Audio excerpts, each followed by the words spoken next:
కన్నేటి రమేష్ గారు జాయిన్ అయ్యారు. సార్ ఒక విషయం చెప్పండి, ఈరోజు పెద్ద ఆందోళన జరిగింది.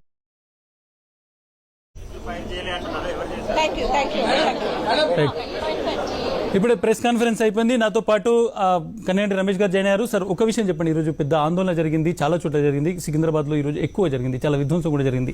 ప్రధానంగా ఈ మొత్తం అగ్నిపథ్కి సంబంధించినటువంటి మెరిట్స్ ఏంటి? నిజంగానే చాలా భయాలు కూడా ఉన్నాయి. నిజంగానే మెరిట్స్ ఉన్నాయా? ఇది మంచి పథకమా?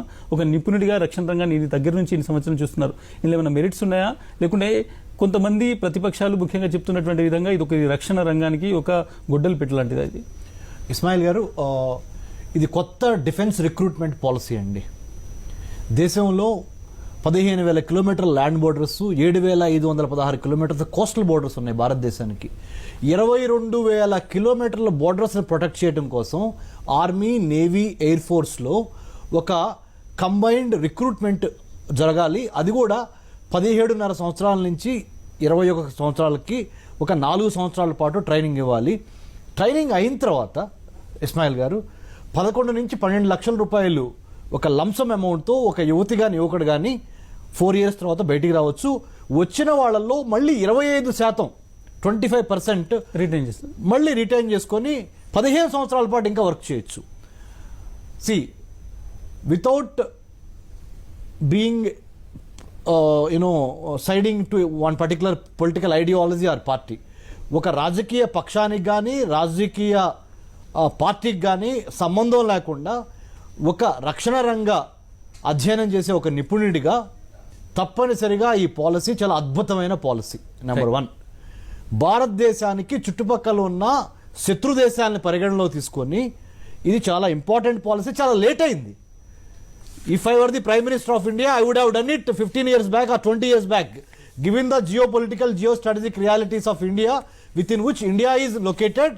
ఓ పక్కన చైనా, ఓ పక్కన పాకిస్తాన్, ఓ పక్కన బంగ్లాదేశ్, ఓ పక్కన శ్రీలంక, ఇంకో పక్కన మయన్మార్ ఆర్ బర్మా, ఇంకో పక్కన ఆఫ్ఘనిస్తాన్, పాకిస్తాన్. ఇన్ని దేశాల మధ్య మనకి మన మిత్రులు ఎవరు శత్రువులు ఎవరు చూసుకున్నప్పుడు మన హిందూ మహాసముద్రాన్ని రక్షించుకోవాలన్నా కానీ చైనాతో 3,488 కిలోమీటర్ల బోర్డర్ ఉంది. డెఫినెట్ గా మనకు మన రక్షణ అవసరం ఉంది. కానీ కొన్ని డౌట్స్ ఉన్నాయి. ముఖ్యంగా 4 ఏళ్ల తర్వాత వీళ్ళు ఏం చేయాలి అంటే, ఒక నిరుద్యోగ సమస్యను టెంపరీగా చేయడానికి వీళ్ళని అందులో రిక్రూట్ చేస్తారు. 4 years తర్వాత వీళ్ళు బయటకు వచ్చి ఎక్కడ ఉద్యోగం వెతుక్కోవాలి, ఏం చేయాలి? వీళ్ళు ఎవరైనా కానీ జాబ్ సెక్యూరిటీ కోరుకుంటారు, పెన్షన్ కోరుకుంటారు, అదేమి ఇవ్వరు. అందుకోసము 4 ఏళ్ల తర్వాత పంపించేస్తారు. ఏం చేయాలి అనేటువంటి ఒక డౌట్ ఉంది. ఫస్ట్ ఇస్మాయిల్ గారు, మీకు సాక్షి టీవీ తరపున ప్రేక్షకులు కూడా చాలా దీర్ఘంగా సుదీర్ఘంగా దీని మీద ఆలోచించాల్సిన అవసరం ఉంది. ఉద్యోగాన్ని కల్పించే ఆశ్రయం కాదు మిలిటరీలో పనిచేయటం అంటే. For employment you can do 101 things in life. ఉపాధి కోసమే బతకాలంటే మిలిటరీకి వెళ్ళక్కర్లా. మిలిటరీ ఉపాధిని మించిన గొప్ప దేశభక్తి కలిగి దేశాన్ని కాపాడుకోవటానికి, ఆసేతు హిమాచలం కాపాడుకోవటానికి ఒక సర్వీస్ అది. అంతేగాని ఉపాధి కోసం మిలిటరీకి వెళ్తామనే ఆ ఇన్స్టెన్సే తప్పు. ఉపాధి కోసం ఇంకా ఎన్నో పనులు చేయొచ్చు, ఎన్నో పనులు ఉన్నాయి. నెంబర్ 1, క్లారిటీ ఆఫ్ థాట్ చాలా ఇంపార్టెంట్ సార్. నెంబర్ 2, అన్నిటికన్నా ముఖ్యం, 4 సంవత్సరాలు మీరు ఆర్మీలో పనిచేస్తే, ఆర్మీ కానీ నేవీ కానీ ఎయిర్ ఫోర్స్ కానీ, ద సెన్స్ ఆఫ్ డిసిప్లిన్, క్రమశిక్షణ నెంబర్ 1, దేశభక్తి number 2, number 3, national integrity, sovereignty, rule of law, చక్కటి అసలు అద్భుతమైన, నా ఉద్దేశం ప్రకారం సంవత్సరానికి 46,000 మందిని కాదు, సంవత్సరానికి మినిమం 2 లక్షల మందిని ట్రైన్ చేయాలి భారతదేశంలో ప్రతి సంవత్సరము. ఇది ఆర్మీ, నేవీ, ఎయిర్ ఫోర్స్లో. ఇజ్రాయెల్ అనే దేశంలో నేను చదువుకోవడం జరిగింది, ఇజ్రాయెల్లో ఉండటం జరిగింది. ఇజ్రాయెల్లో ప్రతి యువకుడు యువతి 17 సంవత్సరాల నుంచి, అక్కడైతే 19 సంవత్సరాల నుంచి 21 సంవత్సరాల వరకు 3 సంవత్సరాలు కంపల్సరీ మిలిటరీ ట్రైనింగ్ ఉంటుంది. ఇది ఇజ్రాయెల్ తో మోరోవర్ ఇది సేమ్ గా కనిపిస్తుందా సార్? అగ్నిపథ్ అనేటువంటిది ఇజ్రాయెల్ పాలసీ లాగానే ఉందా sir? Israel policy, Korea policy, south Korea policy, Singapore policy, ఈ అన్నిటిని మేళవించి మన భారతదేశ రాజకీయ, ఆర్థిక, సామాజిక పరిస్థితులకు అనుగుణంగా మనం ఏమి ఒక డైవర్సిటీ ఉంది సార్. ఇండియాలో చాలా రిలీజియన్స్ ఉంటాయి, చాలా ఈక్వేషన్స్ ఉంటాయి. ఇజ్రాయెల్ లాంటిది ఒక పర్టికులర్ గా ఒక కమ్యూనిటీని రిప్రజెంట్ చేస్తుంది. ఇక్కడ 4 సంవత్సరాల తర్వాత బయటకు వచ్చినటువంటి వాళ్ళకు వెపన్ ఎలా నడపాలో తెలియదు. అందరూ నిజాయితీగా ఉంటారు, లేకుంటే అందరూ దేశాన్ని పట్ల అంత కమిట్మెంట్ ఉంటారు అనేటువంటి భరోసా ఎవరు వెలుగుతారు? వాళ్ళు ప్రమాదంగా మారేటువంటి ప్రమాదం లేదు మనకు. రైట్. ఇస్మాయిల్ గారు, ఒక్కటి మీకు నివేదిస్తున్నాను సాక్షి టీవీ ద్వారా. నెగిటివ్గా ఎందుకు ఆలోచించాలి సార్? పాజిటివ్గా ఎందుకు ఆలోచించకూడదు మనం? అందరూ ఎవరైతే డిసిప్లిన్గా ఉన్నారో 4 ఏళ్ల పాటు, అందులో 25% మళ్ళీ 15 సంవత్సరాల పాటు పనిచేసే అవకాశం ఇస్తుంది కదా గవర్నమెంట్. ఇట్స్ అద్భుతమైన ప్రోగ్రామ్ సార్. ఇందుట్లో అసలు ఒక్క అబ్జెక్షనబుల్ పాయింట్ ఎవరినైనా రేజ్ చేయమనండి. ఒక objectionable point, I want to listen from the Congress party, or I want to listen from BJP, or I want to listen from any other political party, or any other defense expert, or any other subject expert. I am challenging. ఒక్క negative point ఈ ప్రోగ్రాంలో అగ్నిపథ్లో అగ్నివీరులో ఏముంది చెప్పండి. 17 years, 18 years, 20 years అంత maturity ఉండదు దేశభక్తికి సంబంధించి. వాళ్ళు 4 years తర్వాత బయటికి వచ్చేస్తే సార్, చాలా సీక్రెట్స్ వాళ్ళ చేతుల్లో ఉంటాయి. ఇది ఒక ప్రమాదము, మొత్తం సార్, రక్షణకే ప్రమాదం అనేటువంటి ఒక డిస్కషన్ కూడా ఉంది. సార్ ఒక్క మాట చెప్తున్నాను సార్. 17 ఏళ్లకి 18 ఏళ్లకి ఏ మెచ్యూరిటీతో పబ్లిక్ వెళ్తున్నారు సార్ వీళ్ళు? 17 ఏళ్లకి 18 ఏళ్లకి మన వాళ్ళు చేయని పనులు ఏమైనా ఉన్నాయా? అది కాదు సార్. 17 ఏళ్లకే దేశభక్తి, 18 ఏళ్లకే దేశభక్తి, దేశం గురించి అవగాహన, నార్త్ సౌత్ ఈస్ట్ వెస్ట్ ఉన్నోళ్ళు లేనోళ్ళు అన్నిటికీ మించి దేశం ఒకటి ఉందని, భారతదేశ జాతీయ భద్రత ఉందని, హిందూ మహాసముద్రాన్ని కాపాడుకోవాలి, దేశాన్ని ఆసేతు హిమాచలం కాపాడుకోవాలి, బ్రిటిష్ వాళ్ళ విముక్తి నుంచి పొంది చెర నుంచి మనము కొన్ని లక్షల ప్రాణాలు ఆ రోజు గాల్లో కలిసిపోయి ఎంతో పోరాడిన తర్వాత స్వతంత్రం వచ్చింది sir.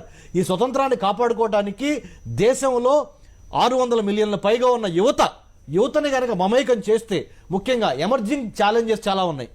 Artificial intelligence, block chain, IoT, But definitely 5G, ఈ కొత్త టెక్నాలజీని వాడగలిగిన దమ్ము, తెలివితేటలు యువత సొత్తు. Right. ఆ యువతలో నుంచి 1% ఆర్మీకి, నేవీకి, ఎయిర్ ఫోర్స్ వాడటం ద్వారా చైనా చేసే దొంగ యుద్ధాలన్నింటినీ, పాకిస్తాన్ చేసే యుద్ధాలను కానీ, సైబర్ వార్ఫేర్ని కానీ కాపాడుకోవటంలో భారతదేశం మరింత స్ట్రెంగర్ ఉంది. బట్ ఎందుకు అందరినీ మీరు ఒకసారి ఆర్మీలోకి అబ్జర్వ్ చేసుకున్న తర్వాత, లేకుంటే త్రివిధ దళాల్లోకి అబ్జర్వ్ చేసుకున్న తర్వాత వాళ్ళను మీరు బయటికి ఎందుకు పంపించాలి? ఎందుకు ఒక సోషల్ సెక్యూరిటీ, ఒక జాబ్ సెక్యూరిటీ అనేటువంటిది ఎందుకు ఇవ్వకూడదు? ఇంకొక మాట, జాబ్ సెక్యూరిటీ కోసం ఆర్మీ, నేవీ, ఎయిర్ ఫోర్స్ లో జాయిన్ అవ్వటం అనేది ఇల్లాజికల్, ఇర్రేషనల్.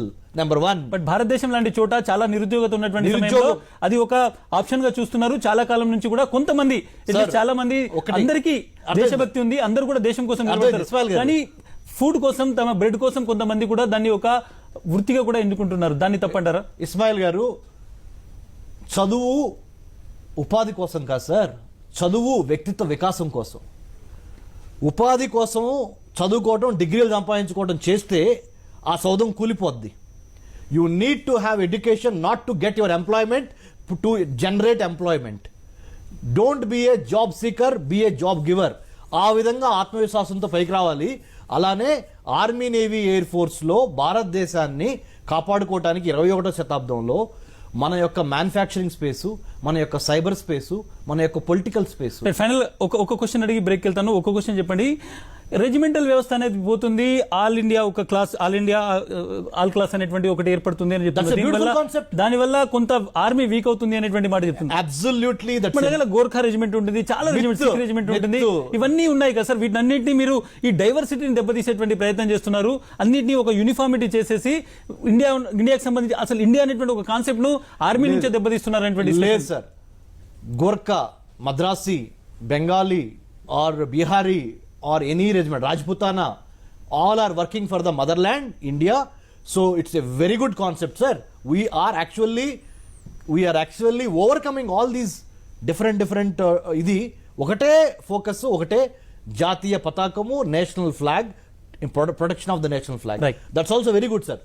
రెజిమెంట్ వ్యవస్థను తీసేసి all one class, only one is mother India. Right, mother India. Definite గా దేశభక్తి ప్రతి ఒక్కరికి ఉంటుంది, కానీ కొంతమంది దీన్ని